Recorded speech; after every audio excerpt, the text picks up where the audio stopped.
Good evening. It's good to be with all of you tonight. Happy for each one of you being here. Happy to have another opportunity to study in the book of Matthew. We were studying last time we had opportunity in Matthew chapter 25 and got down about halfway through, or a little over halfway through, the parable of the 10 virgins. So we want to start, reread the beginning there and finish up that parable and look at the parable of the talents. And the chapter ends with the final judgment that is pictured by Christ. All of these things are designed to have us to keep ourselves prepared and watchful for the Lord's coming. This time we'll have an opening prayer and ask Brother Nate to direct our mind. Amen. All right, let's look at the parable of the 10 virgins. It says, Then the kingdom of heaven will be comparable to 10 virgins who took their lamps and went out to meet the bridegroom. And 5 of them were foolish and 5 were prudent. For when the foolish took their lamps, they took no oil with them, but the prudent took oil in flask along with their lamps. Now while the bridegroom was delaying, they all got drowsy and began to sleep. But at midnight there was a shout, Behold the bridegroom, come out to meet him. Then all those virgins arose and trimmed their lamps. But the foolish said to the prudent, Give us some of your oil, for our lamps are going out. But the prudent answered, saying, No, there will not be enough for us and you too. Go instead to the dealer and buy some for yourself. And while they were going away to make the purchase, the bridegroom came, and those who were ready went in with him to the wedding feast, and the door was shut. And so the Lord gives an illustration there about this wedding procession that they had in those times when the bridegroom came to get his betrothed and take her back to his home or his parents' home for the wedding feast, where they would have a great feast, party, and then they would begin to live together as husband and wife. It was known as a period of great joy and happiness in life, to be able to be at a wedding feast and to be able to celebrate in that way.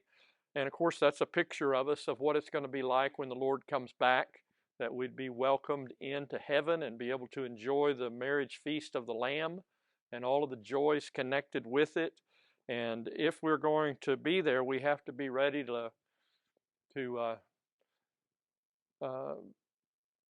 be alert when the Lord comes. We need to be prepared when the Lord comes. And he uses the illustration of these young girls that should have had enough oil to last, so that no matter what hour of the night that the bridegroom calls, they would be ready to light their lamps. But the foolish had to go and try to find some oil at the last minute because they didn't bring any extra supply with them. And as a result, the party started and they shut the doors. And we were talking about things that shut the door off as far as making spiritual application. The moment that you die, you don't have any further opportunity to get prepared, do you? It's just time's run out for that. And we're unprepared. If the Lord comes back today and we're not prepared, it's going to be too late. You have to do it before he comes back. And of course, if you play around with sin and get hardened by sin, you won't be ready.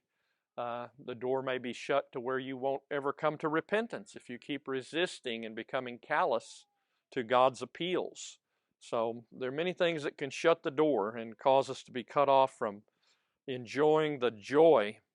And it'll be a time, mentally, I'm sure, of great misery to know you had opportunity, but you didn't take advantage to get prepared. So all wisdom and shrewdness should be applied to get ready. And one writer said, all the wisdom and shrewdness of universalism can never open this shut door. The doctrine of universalism, what that means in religion, what they believe. Everybody's going to be saved, right? And that Jesus says the door's shut and you can't come in, right? So the idea that everybody's going to be saved somehow or another in the end, certainly not taught by Jesus, right? The door can be shut, and once it's shut, you can't get in. In Revelation 19, 7 through 9 to talk about the joys of those that are faithful to the Lord. Let us rejoice and be glad and give glory to Him, for the marriage of the Lamb has come, and His bride has made herself ready. And it was given to her to clothe herself in fine linen, bright and clean, for the fine linen is the righteous acts of the saints. And He said to them, Blessed are those who are invited to the marriage supper of the Lamb. And He said to me, These are true words of God. So someday the church is going to be taken home to glory, and how blessed it's going to be there at that time and be able to celebrate it all. So we'd have a true-to-life story that's set forth and a spiritual lesson that's laid beside it. And later the other virgins also came, saying, Lord, Lord, open up for us. But He answered and said, Truly I say to you, I do not know you. Be on the alert then, for you do not know the day nor the hour. So you get to the Lord's application of these things. And some writers point out that you kind of go beyond just a parable here at the end, where He gets down to more spiritually how it's going to be. You know, you might not picture somebody that knows these girls and He says, the door's shut, I don't know you, you can't get in. But it is the truth about what the Lord's going to do, right? Whether you picture a bridegroom doing that or not, that's what He's going to do. So you better be ready, because once the door gets shut, it's not going to be opened. He says, I don't know you. And it's talking about knowing somebody in a favorable sense, not just heard their name, but know somebody intimately and favorably. He says, I don't know you. Their lack of preparedness showed they really didn't trust what the Lord told them to do, right? To be ready. They didn't really have their priorities set right on making sure that their calling and election would be sure, right, to get in. They took it for granted and wasted their time and what they could have done.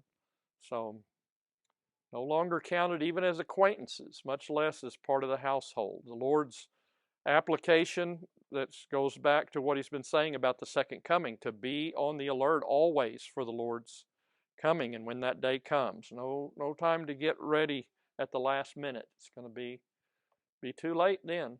You have to get ready before that day comes. So there's a lot of things that can't be gained at the last minute. It's been pointed out by those that have studied this parable and tried to make some application for preparedness. Supposed to be preparing our character, right? Growing to be like Christ. You can't do that at the last minute, can you? That's something you got to be working on all the time to be prepared when the Lord comes. Spiritual capital that you're laying up, treasure in heaven, you got to be doing that now. You can't wait till the last minute. Right? It's like you get ready to have retirement and you decide, oh, now I'm going to start saving.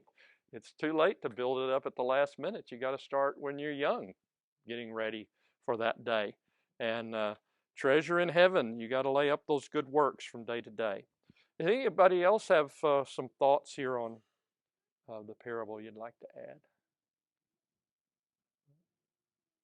Be wise, be prudent, think ahead.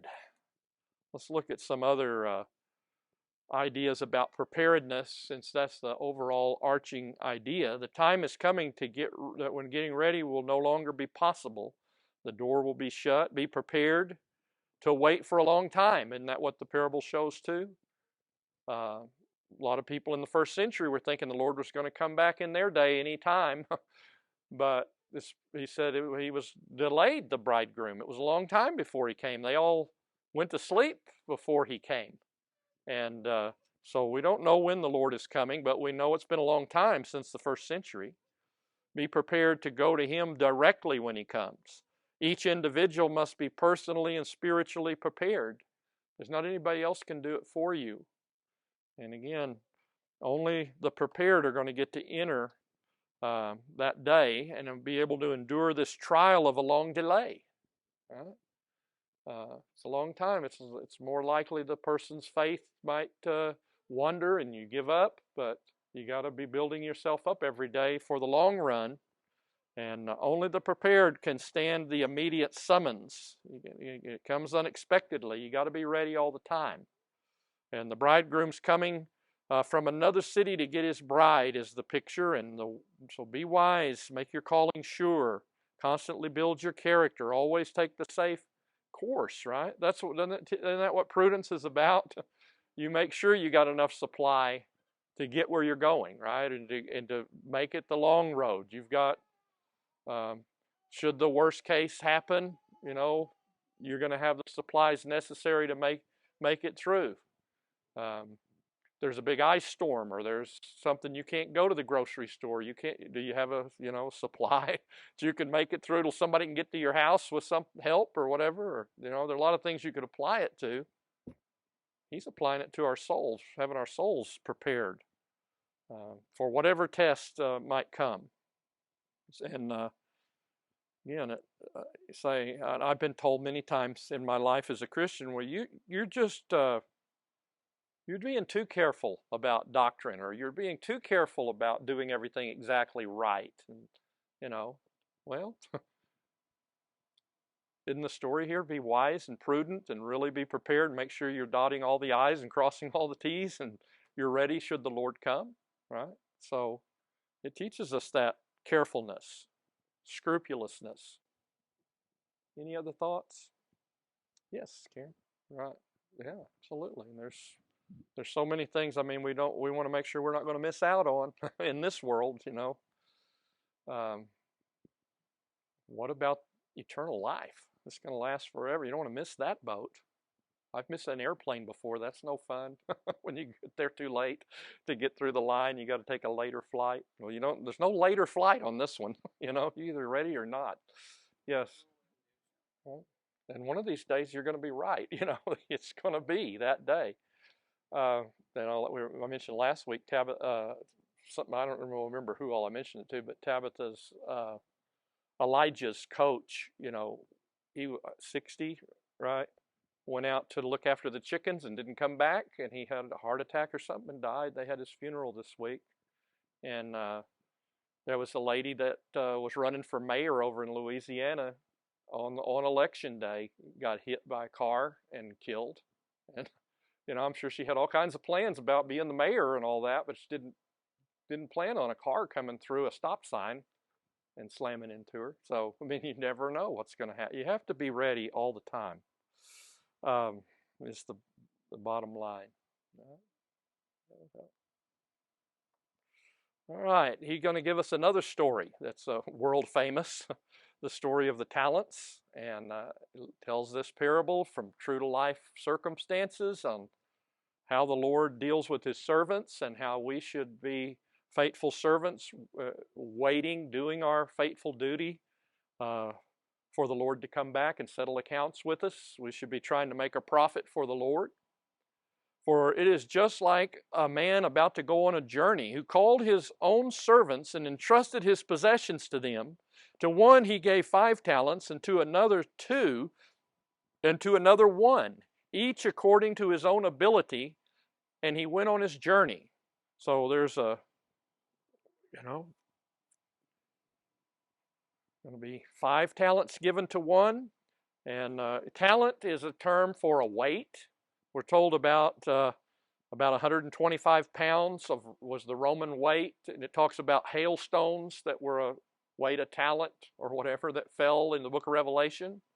And it's also used for a weight of money, an amount of money. And it was the one that they used at that time was 6,000 denarii was 1 talent. A denarii is a day's wages. For a common working man, that would be 20 years of working.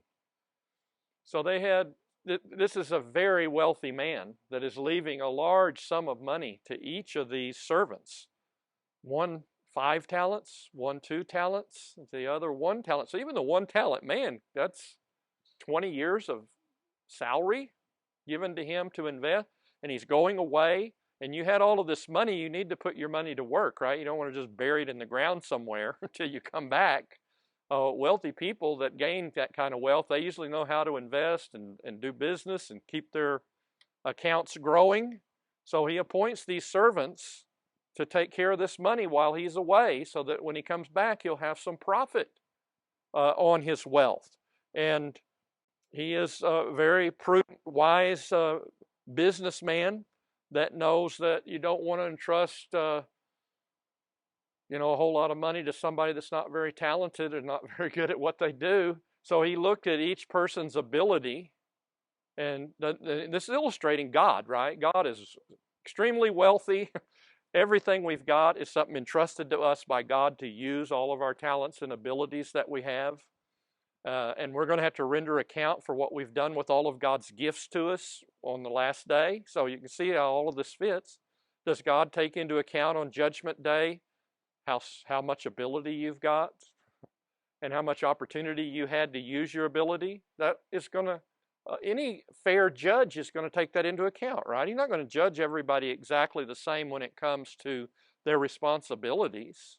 It's been said your responsibility is your ability plus your opportunity equals your responsibility, right? So if you've got a lot of knowledge, then more is expected of you than somebody that doesn't have as much knowledge. A new convert is not going to be held to the same standard as somebody that's been in the church for 20 years and has been studying for years and has all kinds of information and knowledge that they've gained. And opportunities too. Some people maybe have a very limited amount of opportunity because of where they live or the circumstances they're in to be able to reach other people or to do good. Where another person, they've got all kinds of opportunities, right? So you put those two things together, you see how responsible somebody is on how they live their life and how God the Master is going to judge us. So these are things to take into mind, that we all want to be profitable with what we have, and He's going to be fair and just in His dealing with. He knows us better than we know ourselves, about what we're capable of and what our opportunities are. And so let's be looking for our opportunities and using whatever skills that we might have. So these things are entrusted according to their ability. So immediately the one who had received the 5 talents went and traded with them and gained 5 more talents. And in the same manner, the one who had received the 2 talents gained 2 more. But the one who received the 1 talent went away and dug a hole in the ground and hid his master's money. So the first 2, they double that sum that's given to them. And 100%, that's 100% gain on what was entrusted to them. And one of them made a whole lot more money for the master than the other, but they both, percentage-wise, increased double what they had. So the one that was the 2-talent guy did a pretty good job with his 2 talents, and the 5-talent man as well. But the third guy, he didn't even try. He took his 6,000 denarii worth of money and just went and buried it somewhere. So the master's going to get no return at all out of what he did. And he's not going to be putting forth any effort to use his ability, as limited as it might be, since he's a 1-talent man. But if you don't use the 1 talent, you're not trying, are you? I mean, you're not doing anything that you could give a 1 talent's worth of effort, couldn't you? So he has unjustified suspicion of the master and laziness, we're going to find out as we go through the story. And now, after a long time, the master of those slaves came and settled accounts with them. So there you have that, again, after a long time. And this idea, well, the Lord, everybody thought the Lord was coming back in the 1st century, so the Bible's wrong. Well, that's not what this indicates, is it? Sounds like it might be a long time till Jesus comes back. And we've had it repeated several times in these parables, that he goes to a far country and he's a long time, then he comes back. So the idea that it's been 2,000 years, that shouldn't be, a sign that the Lord's not keeping His word or whatever. He said it would be a long time. So all the servants, they should be waiting. He said He was coming back, and that day was surely going to come. And there's going to be a day to answer for what you've done with your talents when the master comes back. And you have to think about the 1-talent man. Did he think he might not ever come back, so he would never have to give account for not using the money? I don't know. That's what a lot of people do, isn't it? They kind of think like Brother Bill was saying, we're not going to die. We're not going to meet the master. We're not going to have to give an account. That accountability is not going to come, but it is going to come. Verse 20 and 21. Now the one who had received the 5 talents came up and brought 5 more talents, saying, Master, you entrusted 5 talents to me. See, I have gained 5 more talents. And his master said to him, Well done, good and faithful slave. You were faithful with a few things. I will put you in charge of many things. Enter into the joy of your master. So you try to picture this in your mind, what this is like. This master comes back, and what about my 5 talents? What have you done? And the guy is so happy to come in and tell the master about all the trading and money making he's been doing. I've doubled the money, count it out. 5 talents, I got 5 more talents while you were gone. Tremendous sum of money that this guy has made for the master. That's like 100 years worth of wages, isn't it? If it's 20 years. He has really done a lot for the master, and the master is super pleased with him that he's put forth the effort and used his ability and trusted him with, and exercised all of the opportunities that he saw, and now he says, you have done well. Well done. Yeah, good and faithful. You are profitable and you are faithful in taking care of my property in the right way. And now you're going to be rewarded. You can enter into the joy of your master, which you can just picture the kind of celebration they had. 5 more talents, and what kind of celebration that would be. And you're going to share in all of this joy with me and the profits that have been made. I can imagine just all of the reward connected with that faithful servant. He said, I'm going to put you in charge of many things. Well, 5 talents is a lot, but he's going to, evidently it is represent God, how much property does God have? What all could he put you in charge of in eternity, to take care of or whatever?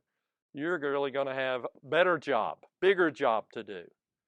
And isn't that the way that it works in real life, that's the way it works? Somebody does a good job, whatever job they're given, and they make a good profit, then they get exalted in their business or in the company, and then they do good with that, and then you give them a bigger job, and it just goes on like that. You keep increasing your capacity to do more.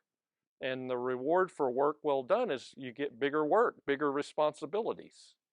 And he shows here, in the kingdom of God, it's this way. Just as a side note, what do you think about capitalism and the Bible? Doesn't it kind of show the Lord recognized this is how it's supposed to work? Right? Everybody doesn't have the same ability. It's not equity. We're all got different talents and abilities, but we got to use what we get and try to improve upon it. And that's what's pictured here. Share in the master's feast. Any other thoughts on this servant? Of course, we have a repeat with the second servant. And also the one who had received the 2 talents came up and said, Master, you entrusted 2 talents to me. See, I have gained 2 more talents. And his master said to him, Well done, good and faithful slave. You were faithful with a few things. I will put you in charge of many things. Enter into the joy of your master. So he didn't have the ability of the first guy, but he used his talents to the best of his ability. He doubled the amount.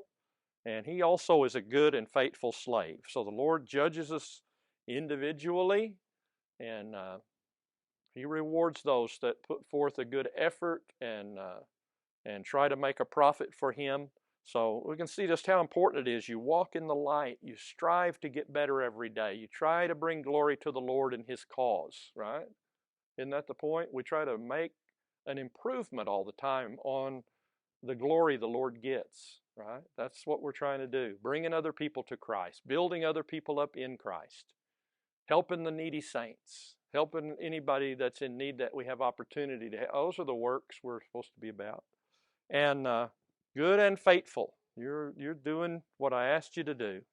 And he also gets to come to the party, right? There's a lot of joy to be had there in heaven.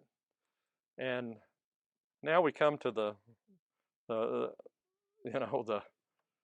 you don't want to be the guy that's the bad example in the story, but that you're the bad example. It says, the one also who had received the one talent, came up and said, Master, a cautionary tale. I don't want to be a cautionary tale to you. I want to be the good guy in the story. I don't want to be the. Did you see what that guy did and what ended up happening to him? That's this guy. And the one also who had received the one talent came up and said, Master, I knew you to be a hard man, reaping where you did not sow and gathering where you scatter no seed. I was afraid and went away and hid your talent in the ground. See, you have what is yours. So this guy's got a load of excuses here on doing nothing. And isn't that the way it works many times with those that are lazy, that they've got a million excuses for you on why they didn't do their job that they were supposed to do. And that's the way it's going to be on Judgment Day. Evidently, there'll be those that want to offer up excuses. He said, Master, it's all your fault.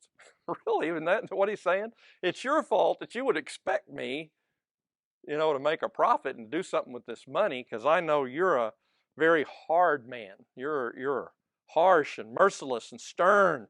You exact more than it's right for a servant to have to give you. That's pretty bad to think. God's just too hard. He wants too much out of us. That's the problem. I'm not even going to try.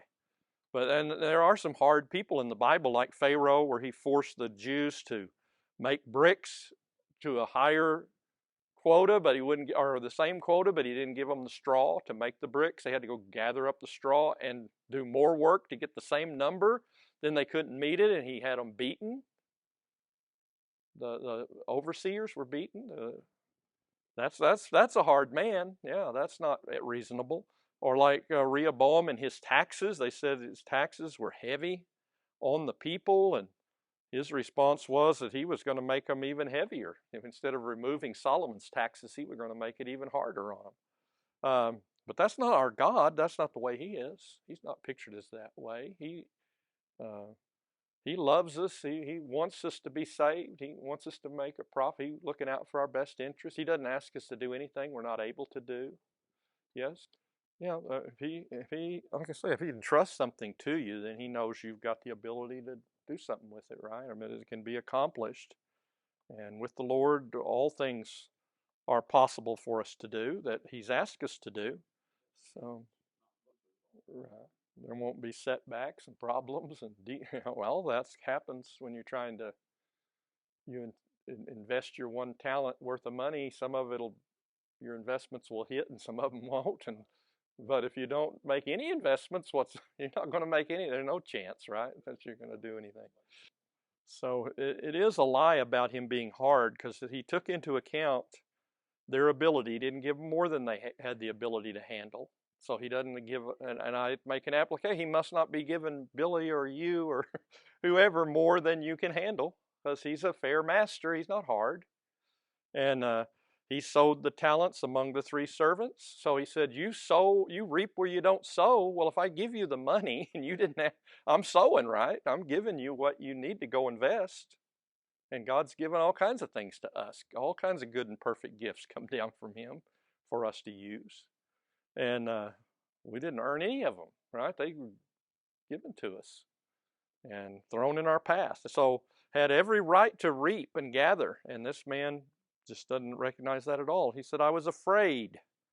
And a failure, maybe. Is that the reason maybe we don't try and don't do anything? Well, whatever it is, the Lord knows we can do what he asks us to do. And his failure to act, it's his own responsibility. And he thinks, well, here's your talent back. And he was gone for a long time. Just think about having a sum of money. What is inflation doing to our money every day right now?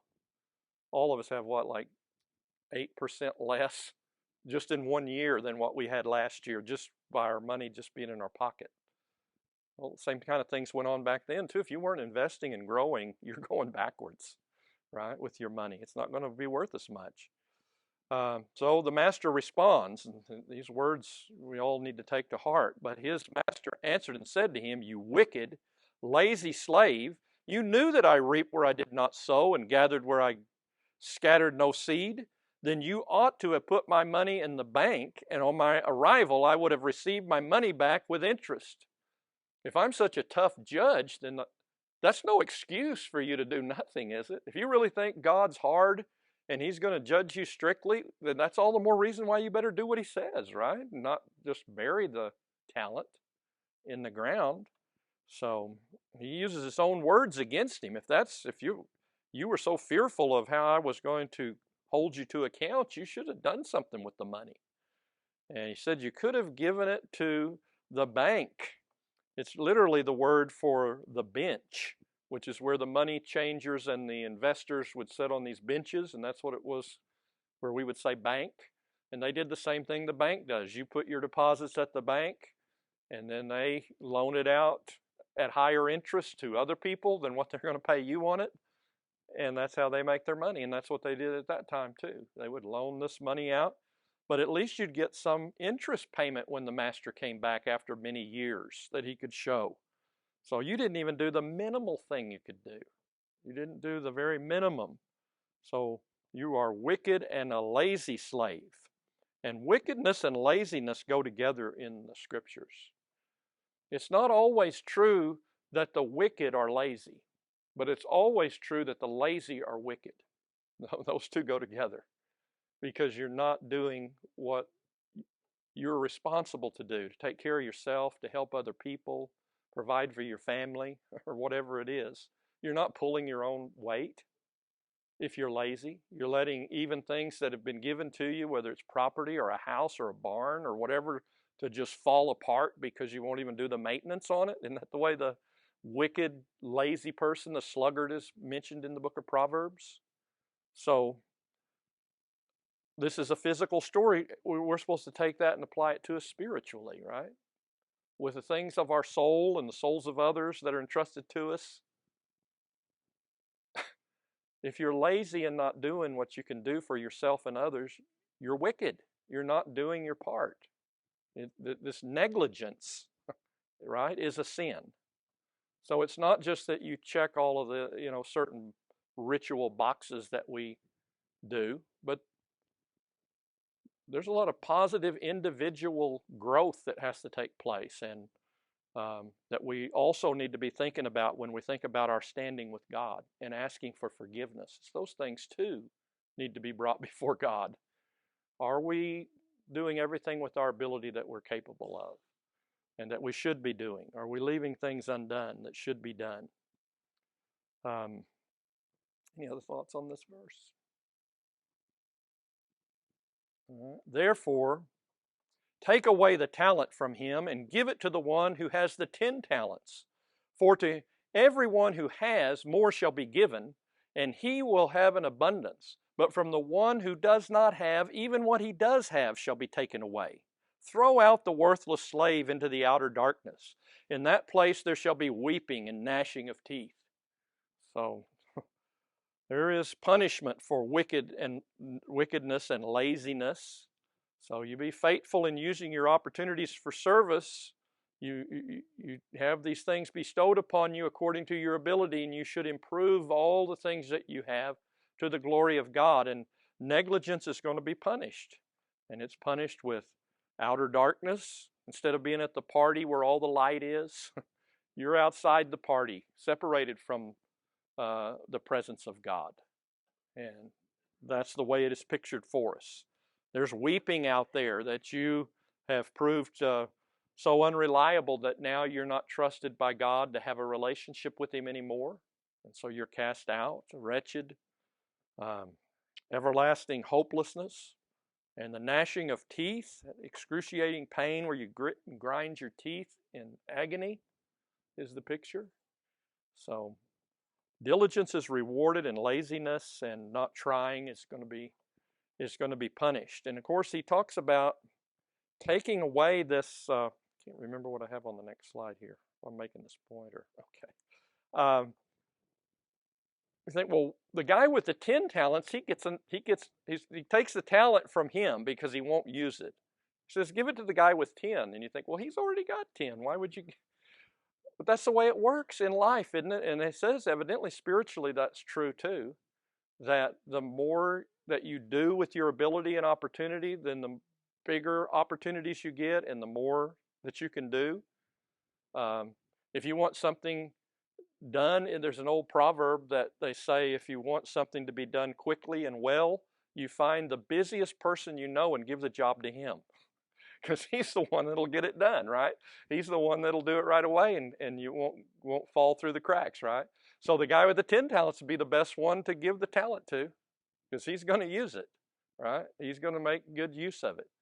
And there's the other point of it. Here you only got 1 talent and you took that away? Well, you didn't try. And what happens with anything that you may have an ability with and you don't use it? What happens to it? All right? Let's say you got a little talent for playing the piano or whatever, and you never practice, you just let it go. Are you going to be as good? Or is that talent going to drop off, right? Any kind of skill, isn't that the way it works in the world? Any kind of thing that you may have some proficiency at, if you don't use it, you lose it. And he says the same way spiritually. So you're not using it, you're going to lose it. And so diligence is rewarded, and when you're lazy or you don't try, your rewards, your abilities are taken away from you. Isn't that the way it happens with lazy people? They just keep following further and further behind. As long as they stay lazy, they get worse off, right, over time. And the person that's working hard and diligently, they seem to just be getting more and more, right? That's just as a general rule. I know there's circumstances that would make that different, yeah. So a lot of warnings there for all of us to get. And all of this, again, is we don't know when the Lord's coming, right? Yes, right. Yeah, you got to just be active in the things that you know to do. That's the thing, and keep trying to grow in the knowledge that you have. You know, I think back when I first started reading through the Bible, I didn't know anything about the Bible in the beginning after I was baptized. I read the New Testament through, and a lot of it was completely over my head reading it through, but you keep studying it and going to classes and reading books and so forth, and you get to where you understand more and more of it, and you more and more about how to execute it. You know, it's like anything else. But if you don't try, you're not going to get anywhere, which he would not try. We got to put forth the effort. So some more of the looking at some of the lessons. The Lord is the Lord of the servants is the Son of Man. He's coming back. The servants, the Lord's own disciples, are the ones being pictured, and the talents are our means of usefulness that have been given to us. The 2 faithful servants show us the way that we should watch and stay alert for the Lord's coming. The lazy slave is the course of idleness and indifference and ingratitude. The reckoning is the final judgment that is coming when we're going to have to give account. And the transfer of the talent is the reward of the faithful, one writer said, is being magnified. Faithful is being rewarded greater. And we are all stewards of God. As each one has received a special gift, employ it in serving one another as good stewards of the manifold grace of God. So we're pictured as Christians as stewards. We're in charge of somebody else's property, the Lord's property, and with these gifts and talents. And we're to use them for the good of other servants of God.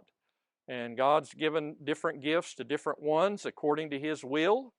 And it worked that way with spiritual gifts, miraculous gifts, but it works that way with different kind of talents we each have.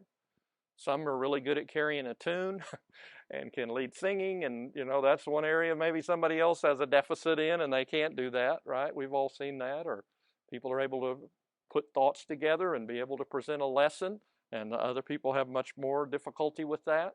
And just all kinds of different talents that we might have. Some are really good at showing mercy and visiting people and being interested in those that are suffering and so on. A special talent to be developed. And we need to use them. So omitting good works for God is a sin. If we know the right thing to do and we don't do it, it is sin. Right? That's what James tells us. And this next section on the judgment day, the same point will be made. Why were people condemned on final judgment in chapter 25? They neglected to give the hungry something to eat, to give them drink, to visit the sick, to help those in prison, and so forth, that were Christians. Absolutely.